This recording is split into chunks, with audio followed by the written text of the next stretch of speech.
And welcome back, students. We are getting now into debugging. We're going to start off by discussing some common loop bugs and also tracing of variables. So let's get started with this lesson. And just to remind you, of course, we've been talking about using loops and what happens if the loop never meets a condition, become false, and exit the loop.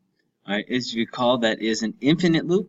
However, we can solve this, not simply just through exiting the loop, but we can actually solve this. And we're going to take some steps to approach on how to fix these kind of errors.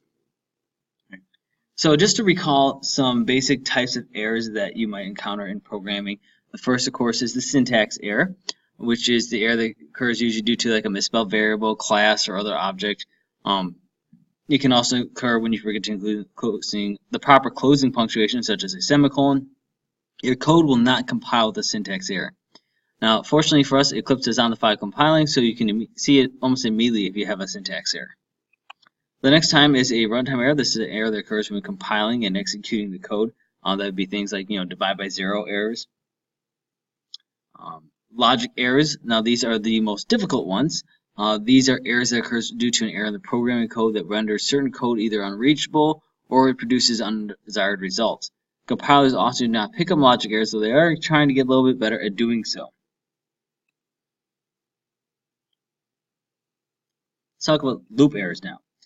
Right? There are two types of loop errors. The first, of course, are infinite loops, and the other type is off by one errors. Now, we've already discussed infinite loops, so I'm not going to go over that, but off by one errors are when your loop repeats the body code either too many or too little times. This often results from a poorly constructed Boolean expression. So, let's say you want it to go to when count is equal to 10, but you have it only at count is less than 10, so it never hits the equals to part. It's always a good idea, therefore, to check your output with a specific check to see you have an unnoticed off by one error. And of course, the most common cause of both infinite loops and off by ones is using things like equals to equals or not equal to in Boolean conditions. Now, let's talk about tracing variables. A good way to discover if there's an error in your code is to trace variables. This can easily be done by using just our good old system.out.println statements. So look at the code below and see if you can spot the error. The next page is going to show us how to debug the code using trace statements. So here I have int n equals 10, int sum equals 10, while n is greater than 1, sum equals sum plus n minus minus. System.out.println, the sum of the integers 1 to 10 is sum.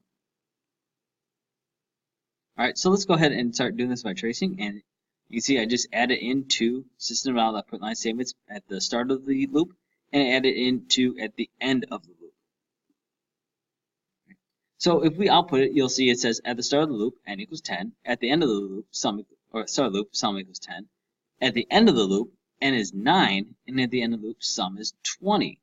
This is after one iteration of the loop.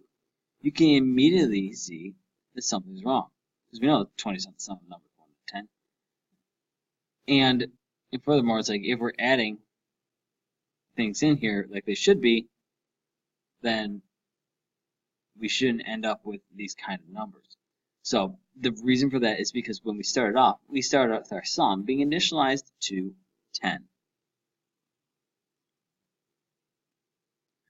So let's go ahead and fix the bug in the tracing program earlier in the notes. So if you recall, we said that the issue is that if you initialize sum to 10. So therefore, if you look back at your code, you should be able to figure out what we should have set sum to in order to fix this program. Right? And that concludes the lesson, folks.